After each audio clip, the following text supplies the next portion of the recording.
मित्र, नमो नमः। राधे कृष्ण, जय द्वारकाधीश। स्वागत है आप सभी लोगों का इस व्याख्यान श्रृंखला में, जिसमें हम सभी लोग श्रीमद् भगवद गीता का अध्ययन कर रहे हैं। हम लोगों ने पिछले व्याख्यान में भगवान अब अर्जुन को कर्मयोग विषय का ज्ञान उपदेश प्रदान कर रहे हैं, और हम लोगों ने इसी व्याख्यान के अंतर्गत 3 श्लोकों को देख लिया था। और भगवान अर्जुन को इस प्रकार से उपदेश दे रहे हैं। पिछले 3 श्लोक यही थे। पहला श्लोक इनमें से ये वाला था कि ऐसे ऐशा ते भीता सांख्ये बुद्धिर्योगी त्विमां शृणु बुद्ध्या युक्तो यया पार्थ कर्मबंधम प्रहास्यसि। हे अर्जुन, ऐशा ते भीता सांख्ये बुद्धि, जो मैंने तुझे सांख्य योग वाला ज्ञान प्रदान किया था, सांख्य योग में जिस प्रकार से बुद्धि का प्रयोग किया जाता है, जिस बुद्धि का आश्रय लिया जाता था, सद्बुद्धि और असद्बुद्धि, वह बुद्धि मैंने तुझे, वह ज्ञान सांख्य योग मैंने तुझे बता दिया है। अब यहाँ से तू कर्मयोग के विषय के बारे में, कर्मयोग वाली बुद्धि के विषय के बारे में तू जान। जिस बुद्धि का प्रयोग करके, जिस बुद्धि का आचरण करके तू सभी कर्म बंधन से छूट जाएगा, सभी कर्म बंधन से तू मुक्त हो जाएगा। फिर दूसरा श्लोक हमने पढ़ा था, नेहाभिक्रमनाशोस्ति प्रत्यवायो न विद्यते स्वल्पमप्यस्य धर्मस्य त्रायते महतो भयात्। यही वाला श्लोक था जिसमें भगवान अर्जुन को इस प्रकार से उपदेश दे रहे हैं कि हे अर्जुन, इस मनुष्य लोक में इस बुद्धि का न तो आरंभ है, नहीं अर्थ है, नहीं अंत है। हे अर्जुन, इस मनुष्य लोक में इस बुद्धि का न तो आरंभ है, नहीं अंत है, नहीं इसका विपरीत परिणाम तुझे प्राप्त होगा। अगर तूने स्वल्पमप्यस्य धर्मस्य, अगर तूने इस कर्मयोग वाली बुद्धि का थोड़ा सा भी आचरण कर लिया तो इस संसार के जन्म मरण रूपी जो महान भय है, उनसे तू मुक्त हो जाएगा। तू इन सब की रक्षा कर सकेगा, उन सब भय में से तुझे मुक्ति मिल जाएगी। और तीसरा श्लोक हम लोगों ने देखा था, वो यही वाला था कि व्यवसायात्मिका बुद्धि रेके ह कुरु नंदन बहुशाखा जनंताश्च बुद्धयो अव्यवसायी नाम। के हे कुरुनंदन, हे अर्जुन, व्यवसायात्मिका निश्चय करने वाले मनुष्य के लिए बुद्धि एक ही है, और व्यवसायी नाम, जो व्यक्ति, जो मनुष्य कुछ भी करने में निश्चय नहीं करता हो, उनकी बुद्धि अनंत है, बहुत सारी शाखाओं वाली है। यही भगवान ने अर्जुन को उपदेश अंतिम श्लोक में उपदेश दिया था, जो हमने अंतिम श्लोक में पढ़ा था। आज से हम यहाँ से भगवान अब अर्जुन को आगे का उपदेश प्रदान करेंगे। वह उपदेश इस प्रकार से है कि सबसे पहले व्यवसायी नाम, जो निश्चय नहीं कर सकते अपनी बुद्धि से कर्मयोग के बारे में, उनकी बुद्धि किस प्रकार से है, किस प्रकार वह सकाम भाव से सभी वस्तुओं को देखते हैं, किस प्रकार से वह सभी भोग और ऐश्वर्य में आसक्ति रखते हैं, किस प्रकार से वह वाणी का आदान प्रदान करते हैं, किस प्रकार की वाणी का प्रयोग करके समाज में वो विचरण करते हैं, उन्हीं के बारे में अब यहाँ से भगवान अर्जुन को बताना प्रारंभ करेंगे। जो सकाम बुद्धि है, अर्थात सकाम कर्म करने वाली, अर्थात अनंत है, जिनके बहुत सारी शाखा है, बहुत सारे भेद है, और जो मनुष्य निश्चय नहीं कर सकता, उनके बारे में आगे यहाँ से बताना प्रारंभ करेंगे। तो आइए, इस प्रकार से हम लोग देखते हैं कि हम लोगों ने पिछले व्याख्यान में जो बात जानी थी, उससे आगे यहाँ पर कहते भगवान, ये शाम व्यवसायत्मिका बुद्धि ही नास्ति ते, जिनमें निश्चयात्मिका अर्थात निश्चय करने की बुद्धि नहीं है, वही लोग किस प्रकार से है, किस प्रकार से उस बुद्धि का प्रयोग करके इस संसार चक्र के में भ्रमण करते रहते हैं। यही बात देखते ही इस श्लोक के माध्यम से यामिमां पुष्पितां वाचं प्रवदन्त्य विपश्चितः वेदवादरतः पार्थ नान्यदस्तीति वादिनः। यामिमां पुष्पितां वाचं प्रवदन्त्य विपश्चितः वेदवादरतः पार्थ नान्यदस्तीति वादिनः। यहीं से देखना प्रारंभ करते हैं। यहाँ पर एक संबोधन पद है कि हे पार्थ, हे अर्जुन, वेदवादरताः, इस संसार चक्र के अंदर, इस संसार में, इस मनुष्य लोक में वेदों में कहे गए हुए जो सकाम कर्म है, उसमें जो प्रीति रखने वाले, उसमें आसक्त रहने वाले, हे पार्थ, हे अर्जुन, वेदवादरता, वेद में जो सकाम कर्म की कहे गए हैं, उस कर्म के अंदर प्रीति रखने वाले, आसक्त रहने वाले, अन्यत वह लोग भोग के सिवा न अस्ति इति, कुछ भी नहीं है। भोग के सिवा उन लोगों के कुछ भी, भोग के सिवा कुछ भी नहीं है, ऐसा कहने वाले लोग। पहले हम सभी लोग भूल गए थे, यहाँ पर हम सभी लोग इस श्लोक का पदच्छेद कर लेते हैं। तो यह पद इस प्रकार से है, पहला पद है याम और इमाम बन गया है याम इमाम। पुष्पिताम अलग है और वाचम, याम इमाम पुष्पिताम वाचम प्रवदन्ति एक क्रिया है, प्रवदन्ति और विपस्थितः, याम इमाम पुष्पिताम वाचम प्रवदन्ति विपस्थितः, फिर है वेदवादरताः पार्थ न अन्यत् अस्ति इति बन गया है नान्यदस्ति इति, न अन्यत् अस्ति इति नान्यदस्ति इति, और फिर है वादिनः। इतने श्लोक, इतने पद इस श्लोक में बताए गए हैं, जिसमें से हम लोगों ने देखा, हे पार्थ, हे अर्जुन, यह संबोधन पद वेदवादरताः, जो वेदों में कहे गए सकाम कर्मों में प्रीति रखने वाले व्यक्ति है, उनके लिए अन्यद, उन मनुष्यों के लिए अन्यद और भोग के सिवा कुछ भी न अस्ति नहीं है, इति वादिनः, ऐसा कहने वाले हैं। ऐसा कहा गया है कि हे अर्जुन, वेद में जो आसक्त रहते हैं और भोगों में, वेद के जो सकाम कर्म में आसक्त रहने वाले, भोग कर्म में आसक्त रहने वालों के लिए और कुछ भी है ही नहीं, ऐसा कहने वाले हैं। और अविपस्थितः, यहाँ से देखते हैं, अविपस्थितः अर्थात अविवेकी मनुष्यजन, अविपस्थितः अविवेकी मनुष्यजन, इमाम अर्थात इमाम, इस याम पुष्पिताम वाचम, इस प्रकार की वाणी, किस प्रकार की, जिस प्रकार पुष्पित अर्थात दिखाओ, शोभायुक्त वाणी को प्रवदंती कहते रहते हैं, प्रवदंती बोलते रहते हैं, कहा करते हैं। हे अर्जुन,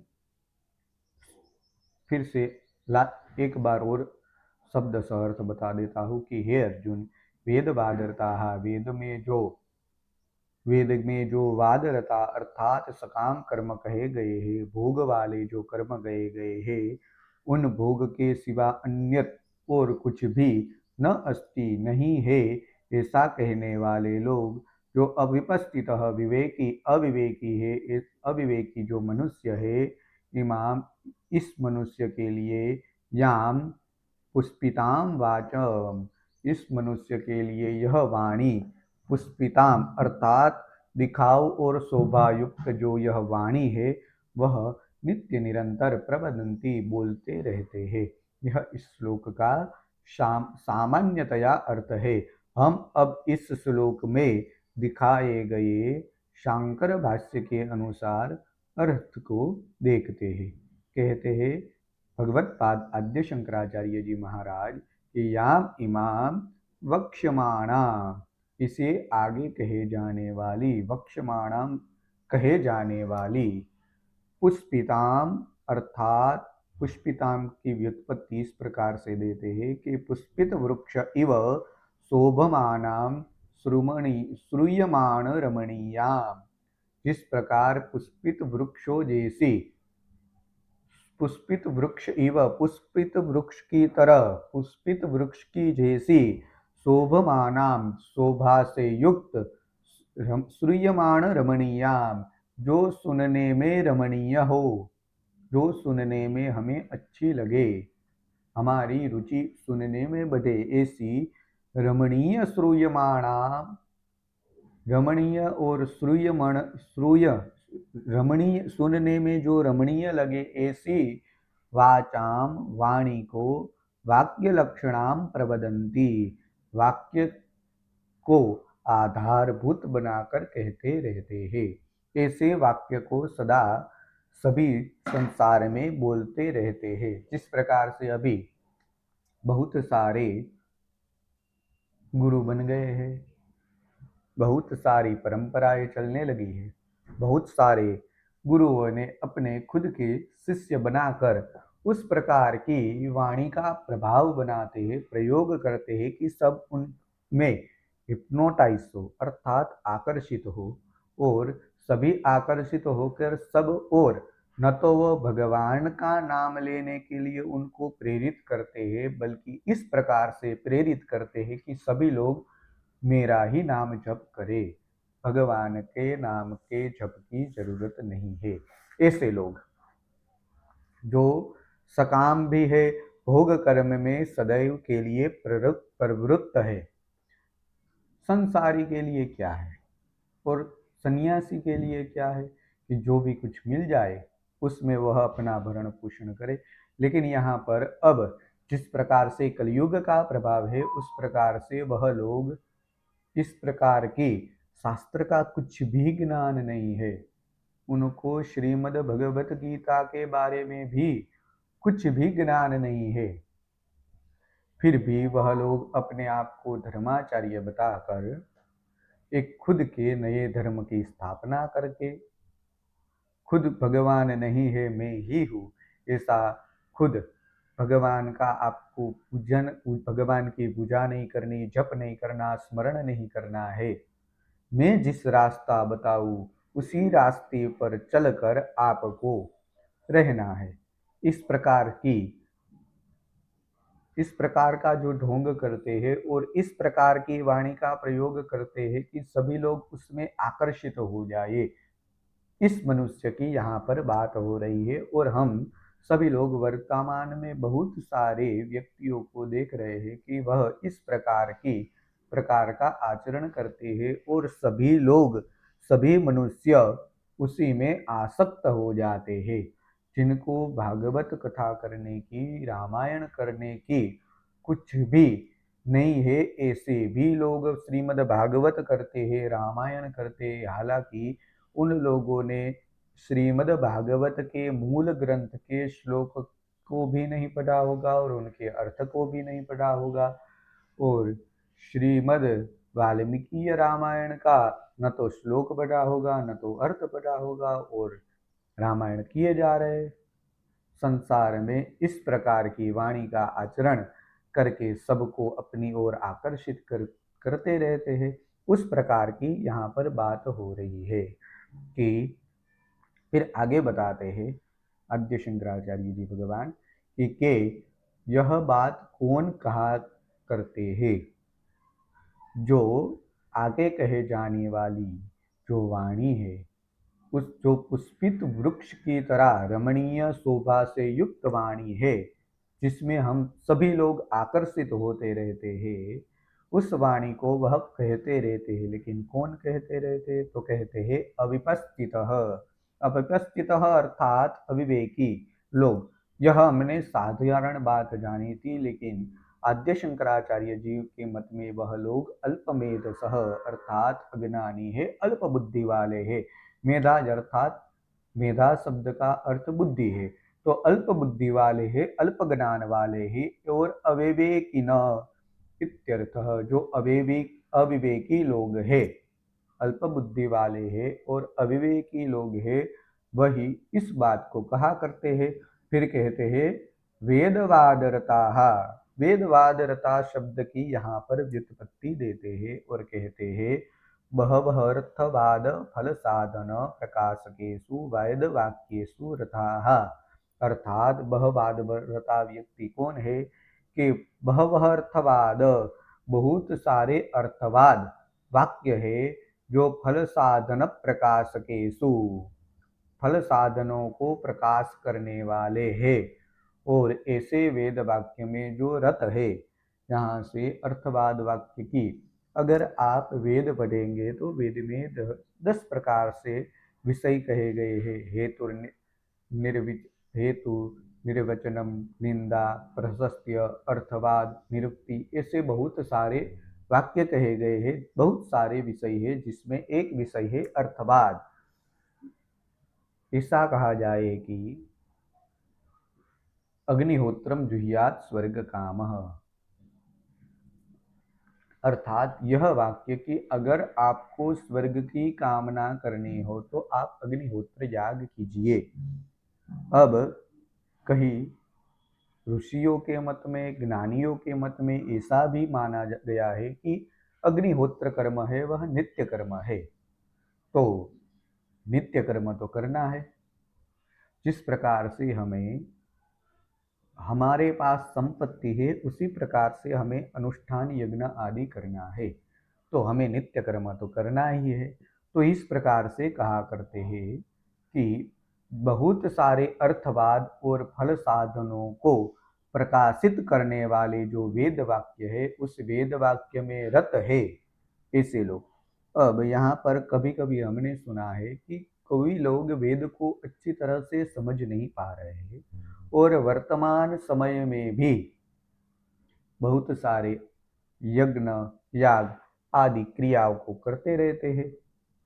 हम सभी, मैंने ऐसा भी सुना है कि अभी कुछ ही समय में अश्वमेध याग बहुत ही प्रचुर मात्रा में देखे जा सकते हैं। अब अश्वमेध याग राजा कर सकता है और 100 अश्वमेध याग हो जाए तो इंद्र की पदवी प्राप्त हो जाती है। और अभी हम लोग देख रहे हैं कि वह अश्वमेध याग बहुत सारे कुंड बनाकर किए जा रहे हैं, अर्थात कहीं 100 कुंड, 108 कुंड, 500 कुंड आदि बहुत सारी संख्याओं में। अगर 108 कुंड है तो आप इंद्र की पदवी से भी ज्यादा हो गए हो। इंद्र, भगवान इंद्र की पदवी से भी आप ऊपर चले गए हैं, क्योंकि 100 अश्वमेध याग करने से ही आपको इंद्र पद प्राप्त हो जाता है। तो फिर अगर आप 108 अश्वमेध याग कर रहे हो तो भगवान इंद्र को भी इस धरती पर आकर आपका अश्व चुरा लेना चाहिए, लेकिन वह संभव नहीं है। संभव नहीं है इसका मतलब यही है कि आप उस अश्वमेध याग की विधि को, परंपरा को अच्छी तरह से नहीं जान रहे हो। तो उसी की बात हो रही है कि बहुत सारे अर्थवाद और फल साधन को प्रकाश करने वाले वेद वाक्य है, उसमें जो रत है, वेदवाद रत है, अर्थात अच्छी तरह से वेद वाक्य को नहीं जानने वाले हैं ऐसे लोग।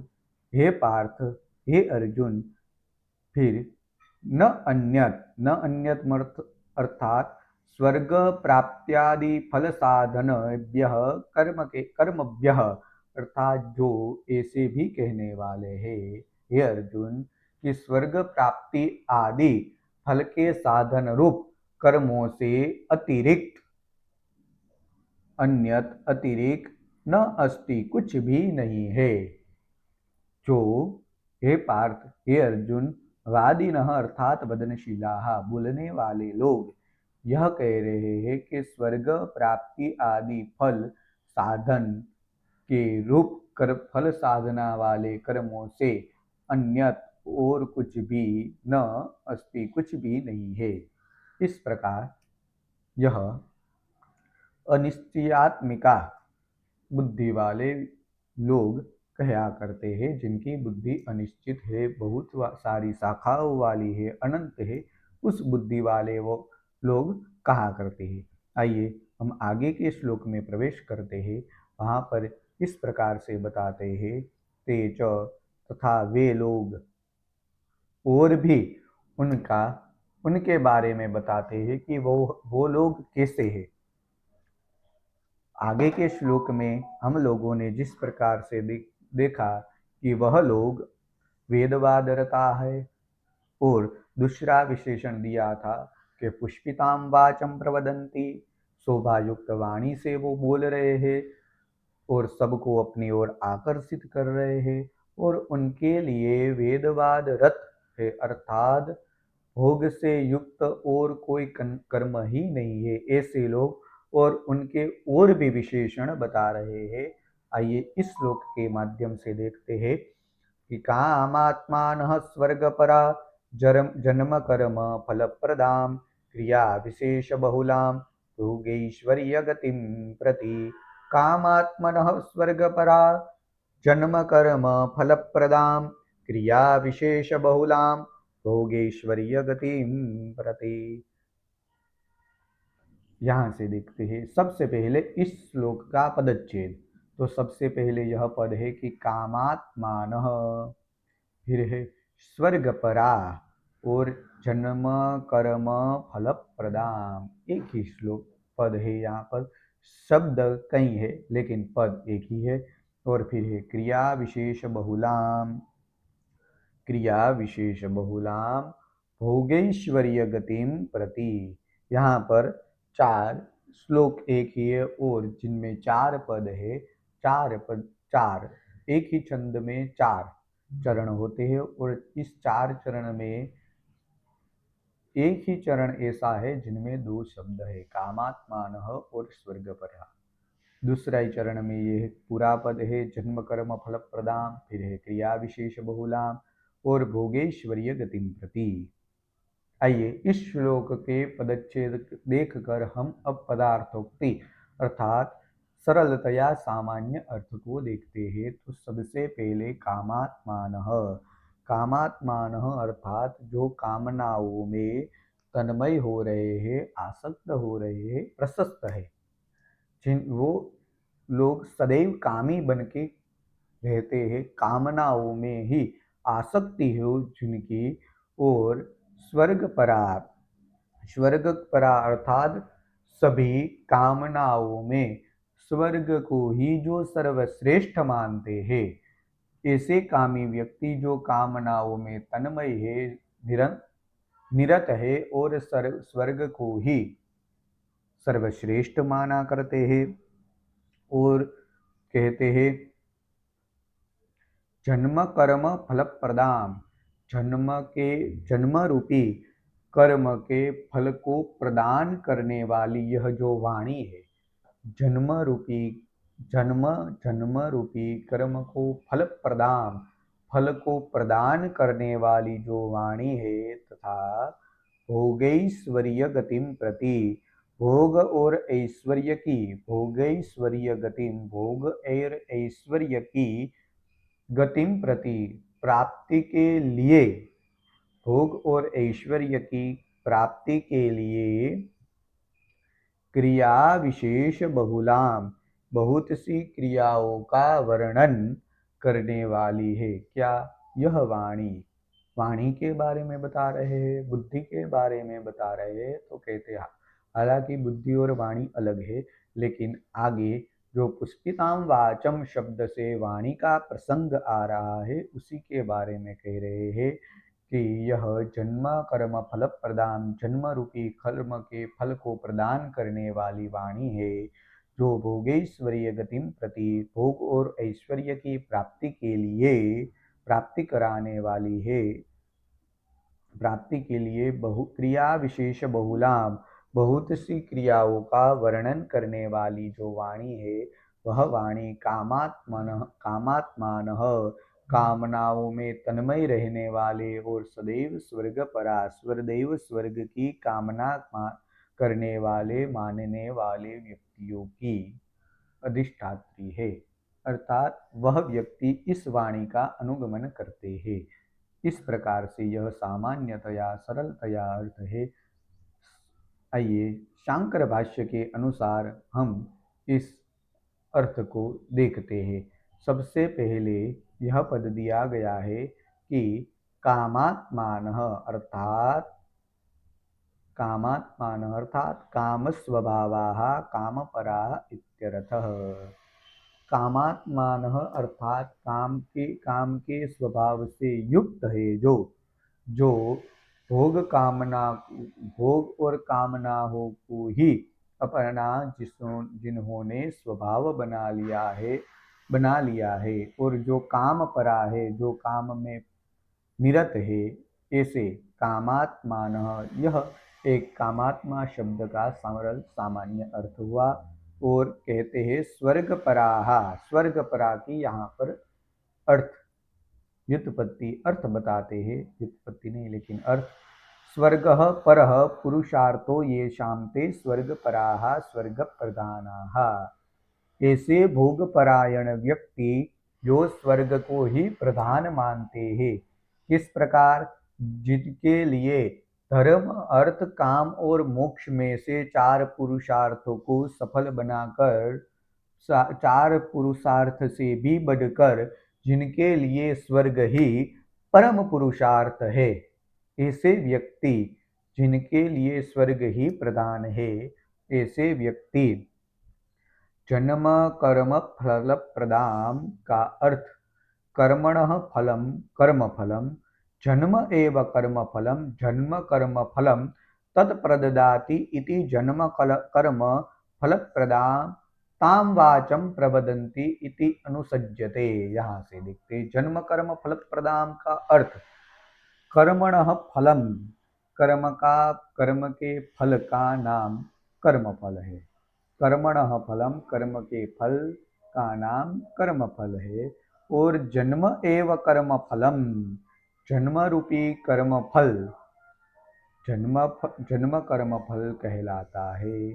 तत्प्रददाति, उसको देने वाली, इति जन्म कर्म फल प्रदान, उसको देने वाली को कहा जाएगा जन्म कर्म फल प्रदान। वह क्या है? ताम वाचम, यह वह वाणी है जो प्रवदंती इति अनुसज्जते, जो प्रवदंती अर्थात कहा करते हैं। जन्म कर्म फल प्रदान, जन्म के कर्म के फल को प्रदान करने वाली वाणी है। वह वाणी कामात्मान, कामी भोग कामनाओं को जिन्होंने अपना स्वभाव बना लिया है और स्वर्ग ही उनके लिए परम पुरुषार्थ है, ऐसे व्यक्ति ऐसी वाणी को कहा करते हैं, बोला करते हैं। ऐसी वाणी का वह व्यक्ति प्रयोग किया करते हैं। और आगे देखते हैं, यह बहुत ही समझने वाली यहाँ से बात प्रारंभ होती है इस प्रकार से कि क्रिया विशेष बहुलाम अर्थात बहुत सी क्रियाओं का वर्णन करने वाली यह वाणी है।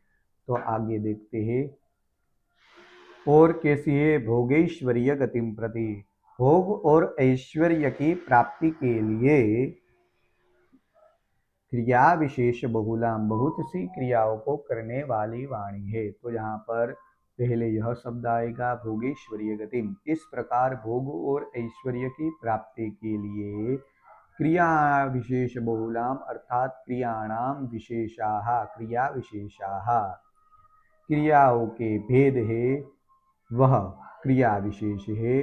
ते बहुलाम, कैसे भेद है? बहुल अर्थात बहुत सारे क्रियाओं के जो भेद है।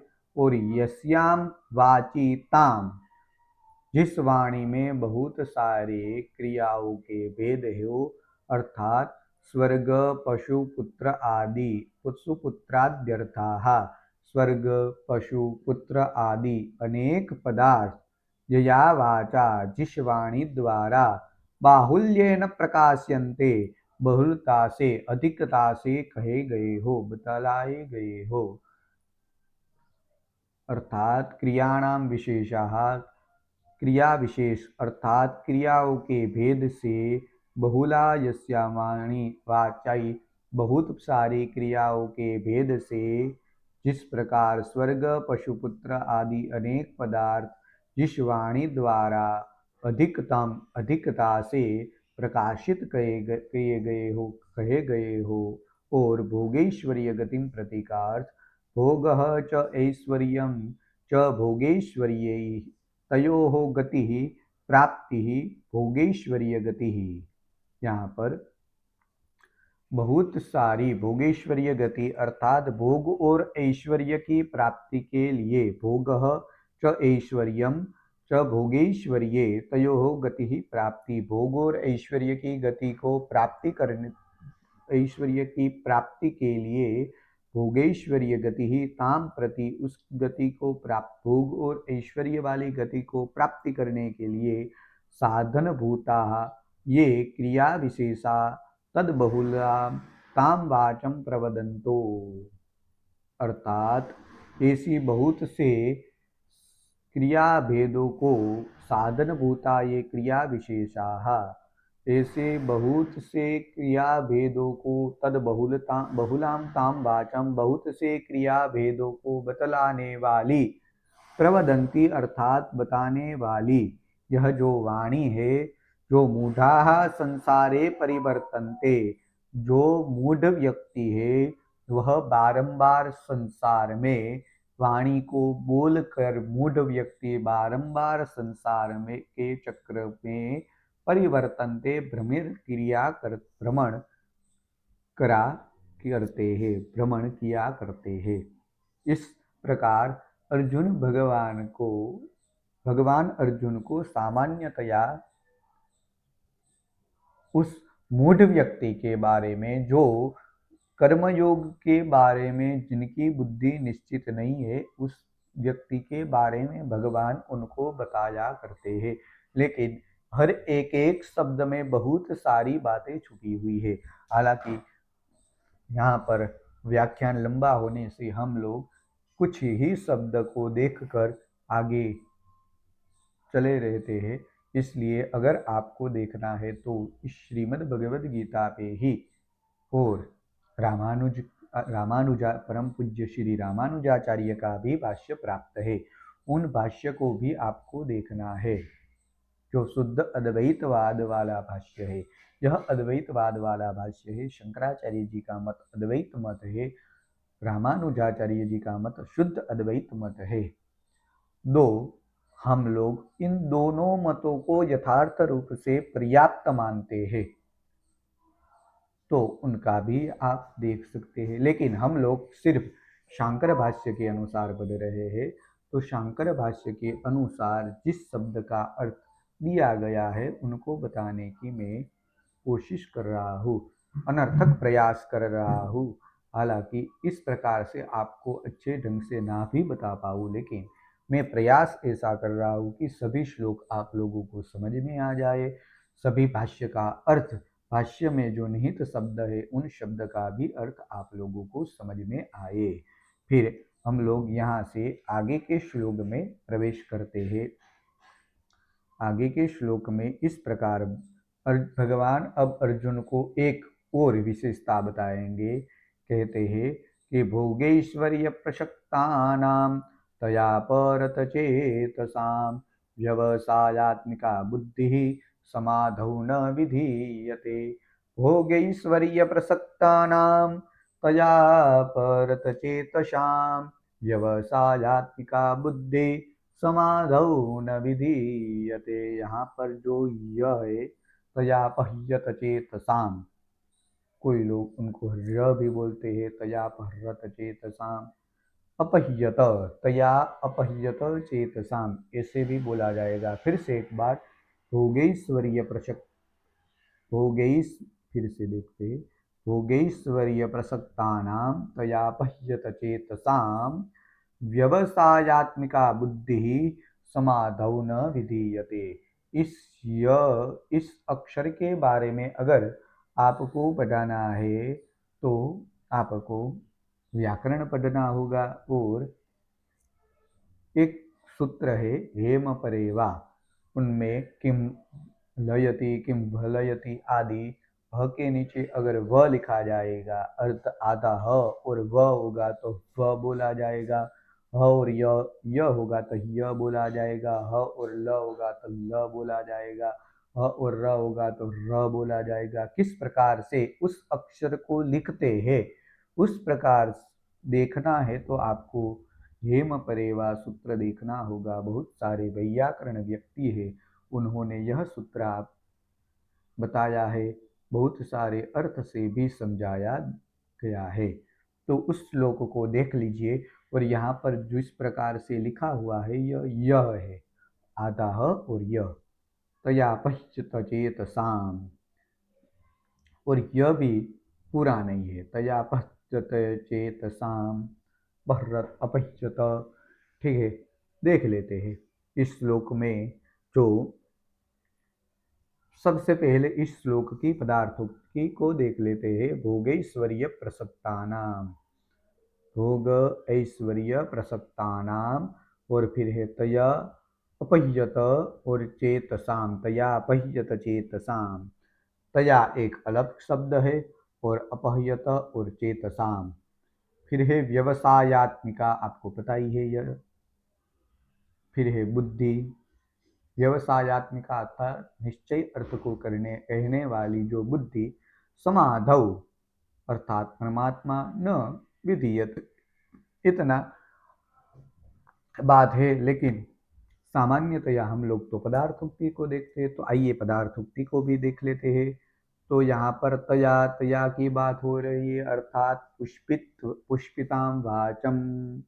याम इमाम पुष्पिताम वाचम को देख लिया था, उस पुष्पित वाणी से, तया अर्थात उस पुष्पित वाणी से, अपह्यत चेतसाम, चेतस कहते हैं अंतःकरण को, जिसका अंतःकरण अपह्यत अपहरण कर लिया गया हो, जिसका अंतःकरण हर लिया गया हो। किस तरह से भोगों की तरह खींच लिया गया हो, भोगों में भोगना, भोग में कामनाओं, भोगने और कामनाओं ने जिसका अंतःकरण खींच लिया हो, अपहरण किया कर लिया हो, उस फिर से इस शब्द का अर्थ तयापह्यत चेतसाम, उस पुष्पित वाणी से, चेतसाम अर्थात जिसका अंतःकरण भोग और कामनाओं ने अपह्यत खींच लिया हो, इनका हरण किया कर लिया हो। और जो व्यक्ति भोगैश्वर्य प्रसक्तानाम, भोग तथा ऐश्वर्य में अत्यंत भोग और ऐश्वर्य, भोगैश्वर्य प्रसक्तानाम, भोग और ऐश्वर्य में अत्यंत आसक्त हो, निरत हो, और से उन मनुष्यों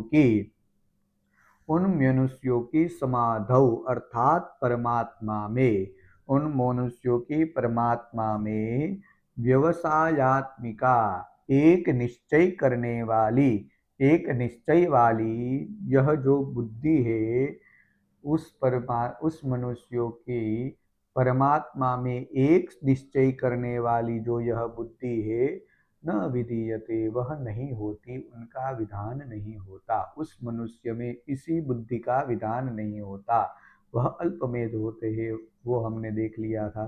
वह अल्पज्ञानी होते हैं, वो भी हमने देख लिया था। तो कहते हैं कि एक निश्चय करने वाली जो परमात्मा में रत रहने वाली जो बुद्धि है, वह बुद्धि उस मनुष्य में नहीं होती। हम लोगों ने देख लिया, फिर से एक बार सामान्य अर्थ बता देता हूँ कि भोगैश्वर्य प्रसक्तानाम तया पश्यत चेतसाम व्यवसायात्मिका बुद्धि समाधौ न विधीयते, तया अर्थात उस पुष्पित वाणी से, चेतसाम जिसका अंतःकरण अपह्यत हो कर लिया गया हो, चुरा लिया हो गया हो, उसमें आसक्त हो गया हो, और उसका अंतःकरण भोग और कामनाओं में खींच लिया गया हो। कैसे?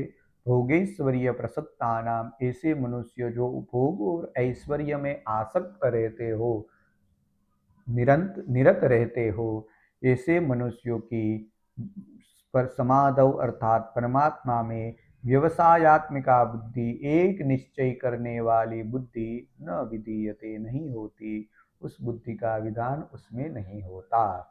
आइए इस श्लोक के शांकर भाष्य को भी हम लोग देख लेते हैं।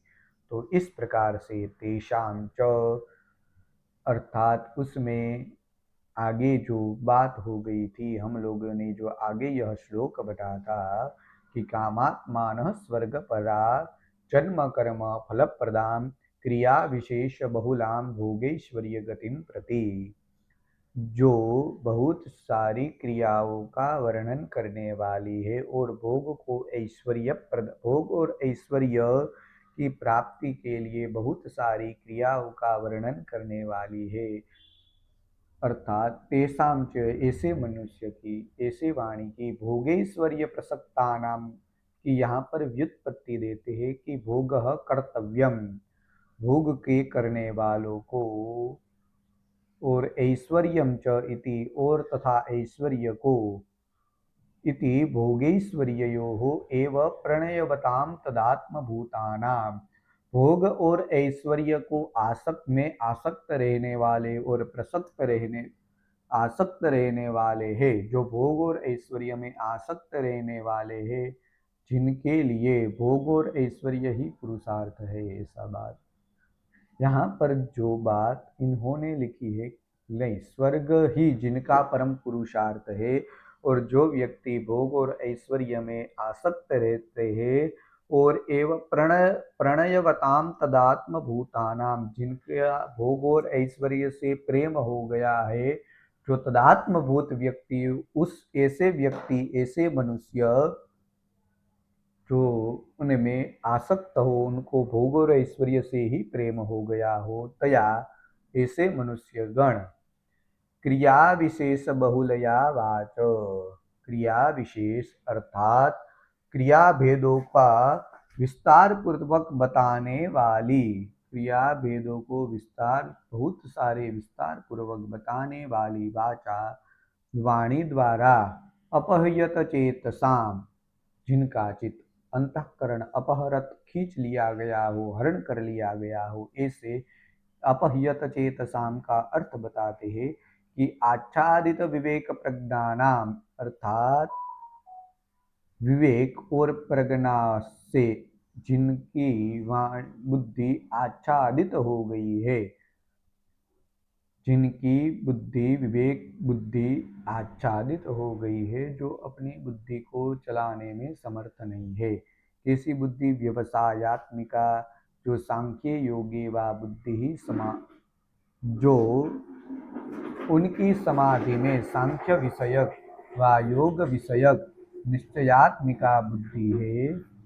सांख्य योग में और कर्म योग में जिनकी बुद्धि व्यवसायत्मिका अर्थात एक निश्चय करने वाली है, निश्चयात्मिका बुद्धि है, वो समाधौ अर्थात आगे देखते हैं, समाधीयते अस्मिन्, समाधौ अर्थात समाधीयते अस्मिन् पुरुष उपभोगाय सर्वम इति समाधि अंतःकरणं बुद्धि तस्मिन् समाधौ, अर्थात पुरुष के भोग के लिए जिसमें कुछ स्थापित किया जाता है, उसका नाम समाधि है। परमात्मा की प्राप्ति के लिए हम लोग जिस अंतःकरण को परमात्मा में स्थापित करते हैं और एक चित्त होकर परमात्मा में निरत रहते हैं, उनको समाधि कहते हैं। समाधौ अर्थात समाधीयते अस्मिन्, समाधि में पुरुष उपभोगाय, पुरुष के भोग के लिए सर्वम, जो कुछ है वह सब कुछ स्थापित किया जाता है। क्या? अंतःकरण, बुद्धि आदि जो सब कुछ स्थापित किया जाता है, समाधि तस्मिन् समाधौ, उसका नाम समाधि है। अर्थात इस व्युत्पत्ति के अनुसार अंतःकरण का नाम ही समाधि है, जो भगवान में हम रख देते हैं। मन, बुद्धि, चित्त और अहंकार, चार अंतःकरण दार्शनिक आचार्यों ने बताए हैं। मन, बुद्धि, चित्त और अहंकार, जो यहाँ पर अपह्यत चेतसाम से जो अंतःकरण की बात हुई वह चारों अंतःकरण, या तो फिर बुद्धि की बात हो रही है तो बुद्धि वाला अंतःकरण भी आप ले सकते हैं। न विधीयते, अर्थात यहाँ पर तो बुद्धि ही ली गई है। तस्मिन समाधौ न विधीयते, उस व्यक्ति में, उस समाधि वाली व्यक्ति में बुद्धि नहीं ठहरती, अर्थात न भवती, उत्पन्न ही नहीं होती। ऐसा सामान्यतया सरल, साधारण भी है और असाधारण भी है, ऐसा अर्थ यहाँ पर बताते। हम लोगों ने साधारण अर्थ भी देखा और शंकर भाष्य के अनुसार असाधारण अर्थ भी देखा, जिनका बहुत सारा विस्तृत विवेचन बहुत सारे ग्रंथ में प्राप्त है। और आगे आज के इस व्याख्यान का यह अंतिम श्लोक होगा, तो देख लेते हैं। इस प्रकार से आगे अब भगवान कौन सी बात बताने जा रहे हैं, तो किसी बात को अगर आपको पुष्ट करना हो तो सबसे पहले उन दोनों पक्ष को रखना होगा। तो भगवान यहाँ पर निष्काम भाव को रखना चाहते थे, लेकिन सकाम भाव को उसको पहले रखना होगा। तो भगवान ने यहाँ पर सकाम पुरुषों वाली, जो सकाम पुरुषों की जो बुद्धि हो, जो अव्यवसायत्मिका है, अर्थात एक निश्चय करने वाली नहीं है, ऐसी बुद्धि को भगवान ने इसी 3 श्लोक में बता दिया। अब यहाँ से भगवान अर्जुन को निष्कामी बनने का योग बता रहे हैं। भगवान अर्जुन को बता रहे हैं कि अर्जुन, तुझे अब निष्कामी बनना है। तो सकाम भाव वालों का वर्णन हो गया। अब आगे के श्लोक में अर्जुन को भगवान निष्काम होने की प्रेरणा, उपदेश प्रदान करते हैं। तो आइए देखते हैं। यह एवं विवेक बुद्धि रहिता तेषाम कामात्मानम, जो इस प्रकार विवेक, यह एवं विवेक बुद्धि रहिता, जो इस प्रकार विवेक बुद्धि से, अज्ञान से रहित है, ज्ञान से रहित है, विवेक बुद्धि विनय से रहित है, उन तेषाम कामात्मानम, उस काम परायण पुरुषों के लिए यह ज्ञान है, यह उपदेश है। क्या उपदेश है, आइए श्लोक के माध्यम से देखते हैं। तो कहते हैं, त्रैगुण्य विषया वेदा निस्त्रैगुण्यो भवार्जुन, निर्द्वन्द्वो नित्य सत्वस्थो निर्योगक्षेम आत्मवान्। त्रैगुण्य विषया वेदा निस्त्रैगुण्यो भवार्जुन, निर्द्वन्द्वो नित्य सत्वस्थो निर्योगक्षेम आत्मवान्। इस प्रकार से आइए सबसे पहले हम सभी लोग इस श्लोक का पदच्छेद कर लेते हैं। तो त्रैगुण्य विषया वेदा, अर्थात त्रैगुण्य विषय जिसमें हो 3 प्रकार की अवस्था वाले, तीनों गुणों को करने, तीनों गुणों वाले विषय वेदा। त्रैगुण्य विषया एक एक यह पद है, फिर है वेदा, और निस्त्रैगुण्यो और भव और अर्जुन, भव एक क्रिया है। निर्द्वंद्व नित्य सतवस्थ निर्योगक्षेम और आत्मवान, इतने शब्द इस श्लोक में प्रयुक्त हुए हैं। तो सबसे पहले यहाँ से देखते वेदाः, वेदों में जो त्रैगुण्य विषयाः, 3 गुणों के कार्य का ही वर्णन करने वाला जो यह विषय है, 3 गुण अर्थात सत्व रजस तमस आदि गुणों के कार्य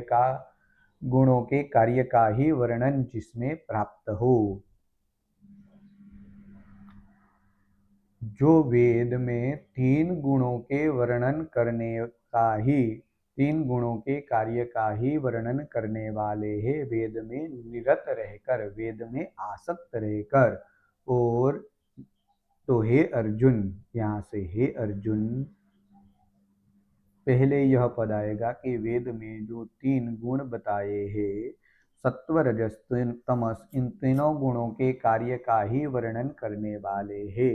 जो व्यक्ति, हे अर्जुन, निस्त्रैगुण्यो, अर्थात 3 गुणों से तू रहित, हे अर्जुन तू इस 3 गुणों से रहित हो जा। भव एक क्रिया है, वह यह भव क्रिया कई लोग इसी पद के साथ जोड़ देते हैं कि हे अर्जुन, उस तीनों गुणों से तू भव अर्थात रहित हो जा। लेकिन इस उत्तर वाली जो लाइन है, तीसरा और चौथा चरण है, तीसरा और चौथा, तीसरा और चौथा चरण के बाद भी हम यह भव वाली क्रिया रख सकते हैं कि हे वेदा, वेदों में जो सत्व रजस तमस इन तीन गुणों के कार्य का ही वर्णन करने वाली यह जो बात बताई गई है, वह इस इस बात से हे अर्जुन निस्त्रेगुण्य अर्थात निर्गुण हो जा, तीनों गुणों से रहित हो जा। और फिर निर्द्वंद्व अर्थात राग द्वेष आदि द्वंद्वों से भी, और कहते हैं नित्य सत्वस्थः निरंतर नित्य परमात्मा में स्थित हो जा, नित्य निरंतर परमात्मा में नित्य सत्वस्थः और निर्योग क्षेम, योग की और क्षेम की चाहनाओं को भी मत कर, नहीं योगक्षेम नहीं, निर्योग क्षेम, योग और क्षेम की चाहनाओं को भी मत रख, और आत्मवान भव, आत्मवान और भव, आत्मपरायण हो जा, भव का अर्थ हो जा। तो भव निस्त्रेय गुण्य के बाद भी रख सकते हैं, और आत्मवान इस श्लोक में एक ही क्रिया है जो भू धातु के लोट लकार के मध्यम पुरुष का एक वचन है। भवतु भवतात भवताम भवन्तु भव एक वचन है कि हो जा। तो आइए देखते हैं फिर से एक बार। वेदा अर्थात वेद में जो कहे गए त्रैगुण्य विषयात सत्वरजस तमस तीन गुणों आदि तीन गुणों के कार्य का ही वर्णन करने वाली यह बुद्धि है, उस बुद्धि से हे अर्जुन तू निस्त्रैगुण्य तीन गुणों से निर्गुण हो जा, तीन गुणों से रहित और निर्द्वंद्व बन जा, अर्थात निर्द्वंद्व अर्थ राग द्वेष आदि द्वंद्वों से भी तू और नित्य सत्वस्थः नित्य परब्रह्म परमात्मा में स्थित और निर्योग क्षेम की चाहना भी मत रख, आत्मवान आत्मपरायण भव, आत्मवान तू हो जा। यह इस श्लोक का सामान्यतया अर्थ है। आइए शांकर भाष्य के अनुसार हम लोग इस श्लोक के अर्थ को देखकर आज के इस व्याख्यान का हम सभी लोग समापन कर देंगे। देखते हैं त्रैगुण्य विषयाः, सबसे पहले जहाँ से श्लोक प्रारंभ होता है वहीं से भगवत पाद आद्य शंकराचार्य जी महाराज अर्थ की प्रतीति करवाते हैं। तो यहाँ पर अर्जुन एक संबोधन पद है और भव एक क्रिया है, लेकिन जो यह पहले पाद का विषय है वह विषय सकामी पुरुष में दिखता है, इसलिए पहले उनको ही बता देते हैं कि वेदों में त्रैगुण्य विषयाः अर्थात वेदों में जो सत्व रजस तम ये तीन गुणों के कार्य का ही वर्णन करने वाली है। क्या यह वाणी, यह बुद्धि? तो बताते हैं त्रैगुण्य विषयाः, त्रैगुण्यम संसारो विषयः प्रकाशयितव्यः येषां ते, वेद त्रैगुण्य विषयक है, अर्थात तीनों गुणों के कार्य रूप, तीनों गुणों के संसार, तीनों गुण वाले जो संसार है, तीनों गुणों के कार्य रूप संसार के विषय को प्रकाशित करने वाले हैं, जो ऐसे त्रैगुण्य विषयाः ये शांते, वैसे क्या है वेदाः, यह जो वेद है जो त्रैगुण्य विषयक है, अर्थात संसार के कार्य रूपी संसार के त्रिगुण कार्य रूपी संसार के तीनों गुणों को प्रकाशित करने वाले हैं। ऐसे त्रैगुण्य विषयाः, ऐसे तीन गुण वाले विषय से त्वं तू निस्त्रैगुण्यो भव, इस तीन गुणों वाले विषय से तू निर्गुण हो जा, अर्थात तीनों गुणों से रहित हो जा, भव हो जा। हे अर्जुन, निष्कामो भव, तू निष्कामी बन जा। सकामी की बात 3 श्लोक में बताई। यह चौथा श्लोक आज के व्याख्यान का हम लोग देख रहे हैं। तो यहाँ से अब निष्काम का वर्णन प्रारंभ हो गया। हे अर्जुन, तू निष्कामी बन जा। तू स्वर्ग की कामना मत कर, राज्य की भी कामना मत कर, तुझे सिर्फ युद्ध करना है और तू युद्ध करने में तत्पर हो जा। यह बात करने के लिए बहुत सारा उपदेश यहाँ पर भगवान अर्जुन को देते हैं और इसी उपदेश के कारण यही बात सनातन धर्म में सनातन पथ की नींव रखती है, सनातन धर्म को अक्षुण्ण अखंड रखती है, इस भारत को अखंड रखती है।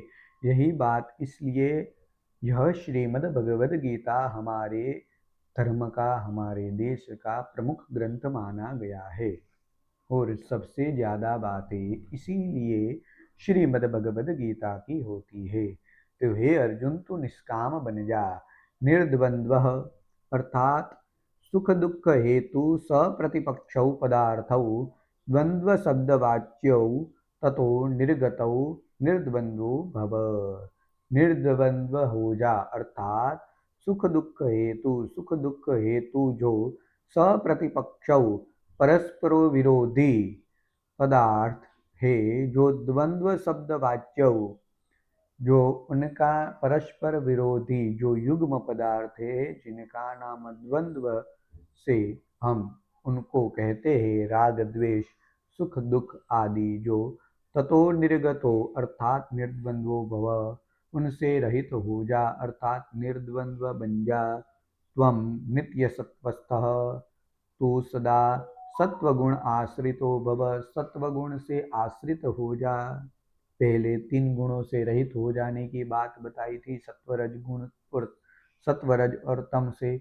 अब इन तीनों में सर्वश्रेष्ठ सत्वगुण है, तो कहते हैं सत्वगुण के आश्रित हो जा। फिर तथा निर्योग क्षेम, तो योग और क्षेम से भी, दुर्योग और क्षेम से भी, योग और क्षेम की चाहना भी मत कर, उनसे भी तू विरक्त हो जा।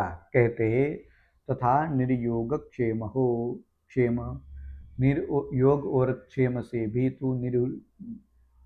तू अपने गुण को योग और क्षेम से भी हटा ले। अर्थात योग निर्योग क्षेम क्या है, तो इसी बात को बताते हैं। अनुपात्तस्य उपादानम, अनुपात्तस्य उपादानम योग, उपात्तस्य रक्षणम क्षेम। फिर कहते हैं योगक्षेम प्रदानस्य श्रेयसी प्रवृत्ति। यहाँ तक देखते हैं। अनुपात्तस्य अर्थात अप्राप्त वस्तु को उपादान प्राप्त करने का नाम योग। अनुपात्तस्य उपादानम योग, जो अप्राप्त वस्तु है उनको प्राप्त करने का नाम योग है। तो क्या है अर्जुन के लिए अनुप्राप्त वस्तु? राज्य। तो राज्य को प्राप्त करने के लिए जो युद्ध है, प्राप्त करने वाली बात है, उनका नाम योग है। और उपात्तस्य रक्षणम क्षेम, और प्राप्त जो वस्तु है उनके रक्षण का नाम क्षेम है। अगर उनको यह राज्य प्राप्त हो जाएगा तो राज्य की रक्षा करने का विधान है वह क्षेम है। तो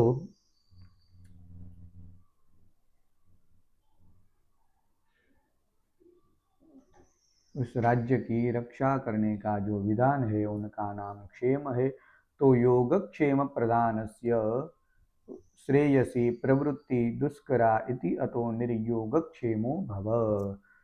और योगक्षेम प्रधानस्य, योग और क्षेम को प्रधान मानने वाली, श्रेयसी प्रवृत्ति कल्याण मार्ग में प्रवृत्त होने वाली, यह जो तेरी बुद्धि है वह दुष्करा अत्यंत कठिन है। प्रवृत्त योगक्षेम को प्रधान मानने वाले की कल्याण मार्ग में प्रवृत्ति होना अत्यंत कठिन है। योगक्षेम को प्रधान मानने वाले की श्रेयसी कल्याण मार्ग में प्रवृत्त होने वाली जो प्रवृत्ति है वह अत्यंत कठिन है। इति अतः इसलिए अब तू निर्योग क्षेमो भव, तू योग और क्षेम को न चाहने वाला हो। अर्थात जो तेरा कल्याणमयी मार्ग है युद्ध करना, उस युद्ध करने वाले मार्ग में तुझे योग और क्षेम बाधक बन सकते हैं, इसलिए तू इस योग और क्षेम से निवृत्त हो जा। यही बात बताते हैं। फिर आगे अर्थात आत्मवान अप्रमत्तः च भव, आत्मवान बन जा अर्थात अप्रमत्तः, अप्रमत्तः अर्थात प्रमाद रहित, प्रमत्तः अर्थात प्रमाद, अप्रमत्तः च भव प्रमाद रहित हो जा। एष तव उपदेशः, यह स्वधर्मम अनुष्ठितः अनुतिष्ठतः, यह तेरे लिए सामान्य, यह तेरे लिए यह उपदेश है। कैसे? स्वधर्मम अनुतिष्ठतः, अपने धर्म में, अपने स्वधर्म में क्षात्र धर्म के अनुष्ठान में लगे हुए। तेरे लिए एष तव उपदेश, ऐसे तेरे लिए यह एक उपदेश है। भगवान यहाँ पर अर्जुन को यह उपदेश देते हैं। तो आज के इस व्याख्यान को हम सभी लोग यहीं पर समाप्त करते हैं। कल से हम कुछ और श्लोक पढ़ लेंगे, कल से और बातें जानेंगे। तो आज के इस व्याख्यान को यहाँ पर समाप्त कर लेते हैं। बहुत लंबा व्याख्यान हो गया है, 1 घंटे का। तो आप सब लोगों से यह एक प्रार्थना है, निवेदन है कि इस व्याख्यान को सभी लोग तक पहुँचाइए। बस इसी निवेदन के साथ आज के इस व्याख्यान की यहाँ पर समाप्ति करते हैं। सभी लोगों को धन्यवाद। राधे कृष्ण। जय द्वारकाधीश। नमो नमः।